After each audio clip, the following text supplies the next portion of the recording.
Welcome back. It's a brand new year and we are ready to embrace it. What better way to kick it off than by making sure we are up to date with the latest trends? You don't have to be scared of that word, okay?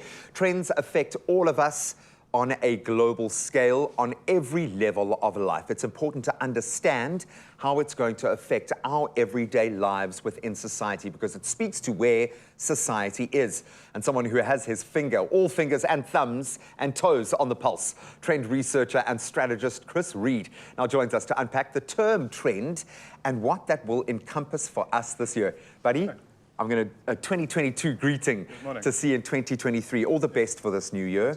I think when we joke about future-proofing, that's your job. Yeah, exactly. At its heart. So how do you go about identifying what a trend is? When does a swell become a tidal wave? How do you see a trend? Yeah, so I mean, for me, it's a lot about being really immersed. So I kind of say that my job is basically to sit on the internet and just track Twitter and see what's happening and just really put feelers out. And then I think once you've done it for long enough, you start to just get an intuitive sense of what's happening and realize when something is about to break. Because it can happen, it can start anywhere and affect such unrelated areas. And we've seen it. Obviously, this generally plays out in the celebdom area because that's what's most visible. But it's when you track it down to how it affects society on the base level. So how is what's happening there affecting this person living on the ground in South Africa?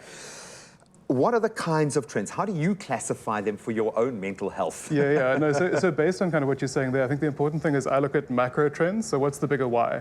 So it's not people are wearing this kind of outfit, the preppy style, for example. Blue is in this season. Exactly, That's it kind of is always linked to something bigger. So you've got to look at that macro trend, which is the why, which speaks to what people really value, and then go down to a category trend. So what does this mean in terms of home, interior, fashion, or whatever else?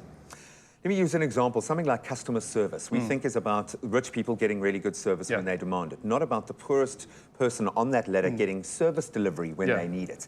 We often don't kind of shift our thinking to look at trends in that way, but they can affect people. How do trends, in your understanding, affect the way that we live? What's that kind of marker that you look for, that impact? So I mean, trends, like I said, because they influence so much of what we value, brands and business are really starting to pay attention to it because it's the only way in kind of a post-advertising age that you can hold people's attention. So it really does start to impact our lives because brands, business, media are so aware of it. So it's kind of a chicken and egg or a give and take. And now, of course, we've got a singularity within marketing and research where we can gather data in the digital space immediately and act on it immediately. Exactly. So you kind of feel like trends might not necessarily be driven by what we want, but by an algorithm somewhere.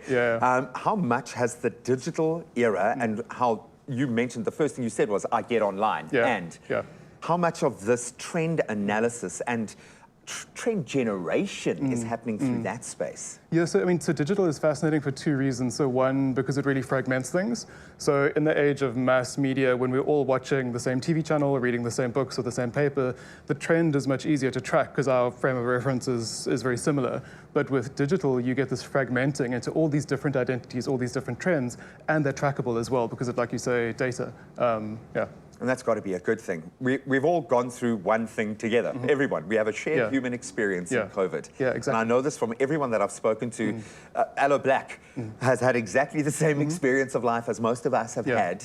I'll say that most of us.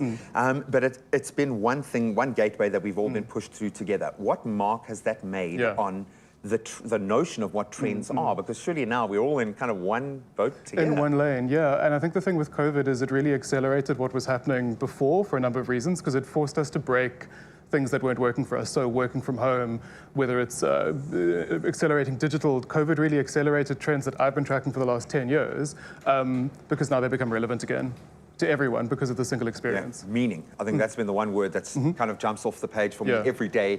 People want and demand meaning in their lives now. I want to know about the metaverse. Is that going to be one of the top trends this year? We will find out in just a moment. He's not going anywhere. You don't move a muscle. It's my feel-good breakfast show. Welcome back as we continue a very interesting conversation about trends and setting trends and adopting trends and not being, I suppose, at the will of trends that we don't want to be. We are chatting to an incredible person, trend researcher, Reid. And earlier, Chris broke down the term trend for us and what it actually encompasses. Now we're going to take a look at his top 5 trend predictions for 2023. The focus will be around social, cultural trends, some branding and obviously consumer trends, because that affects all of us, as well as a little bit of design and interior trends. So we've got our whole bubble. I mentioned the term ecosystem that we play in. This is really interesting. I've got to ask, just to preface this, was this different doing it this year as opposed to doing it going into other years for you? Completely. I mean, I think my job has got harder as a trend researcher because, like I was saying, there's no longer like one specific thing. So it gets more and more difficult every year, but the challenge is fun. So I'm embrace it. And of course, it gives you this front row seat. So take us through it. What are your top 5 trends for 2023? Yes, I mean, one of the big ones that I'm seeing at the moment is what I call imperfection culture, which is all about people really rejecting wellness culture, rejecting the hustle, and just being okay with being messy. So we're seeing it in things like ad campaigns and product offering. I mean, goblin mode was the Oxford University Dictionary Word of the Year last year. So people are really okay just with letting themselves get really messy. Authentic, completely. And authentic is exactly the point. So it's like opposite of Instagram, basically. It's 100%, I love that. Okay, I'm down with that trend. As I try to process, give us number 2. So number 2, there's a real big focus on utilitarian design at the moment. So people are looking for functionality again. And we saw this for a long time in interiors, especially over COVID, with people wanting functional spaces. So wanting workrooms, bigger kitchens, wanting workshops, or even studies. Like, these functional spaces become something that people really look for. And I think we're leaning more and more into this functionality, which almost seems like a contrast to the messiness. But the two, all these things can be true, basically. It's about the flow. I think it's about seeing that bigger picture. And of course, I know there are a huge amount of owners of commercial property thinking exactly this right now. How are they going to turn half of their buildings into something else? AI surely has to be on the list. So AI is a massive one, and I think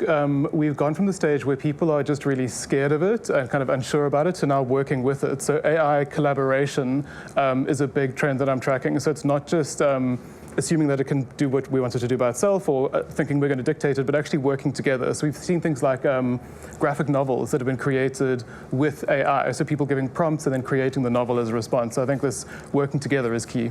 And it could mean quantum leap forward for humanity. Completely. When you apply that to other areas like medicine, like public sector development, those sorts of things. Absolutely love that.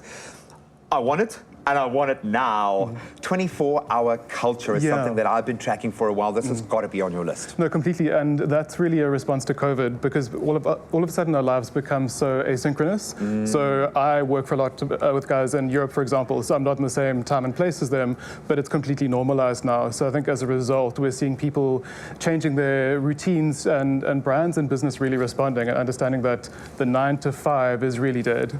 I have a feeling we're going to have 5 jobs. We're going to be professionally ourselves, dipping our toes into a whole lot of areas, trading information. It's going to be a different space. And I love the fact that young people are driving that. Where does the climate and our beautiful planet sit? So climate trends are always something we have to track. And I'm talking a lot about eco-sobriety at the moment. So much in the same way that we have gone through this trend towards sobriety generally in terms of alcohol, in terms of excess, we're seeing our ecological impact as part of this. So we're seeing people cut back on their electricity use, which in South Africa is maybe contentious, but really understanding that our impact is very real and that the cutting back of it is an imperative that we have to follow. So this idea of sobriety and linking it almost to virtue is the shift for me. Yeah, and I've been hearing the word virtue a lot.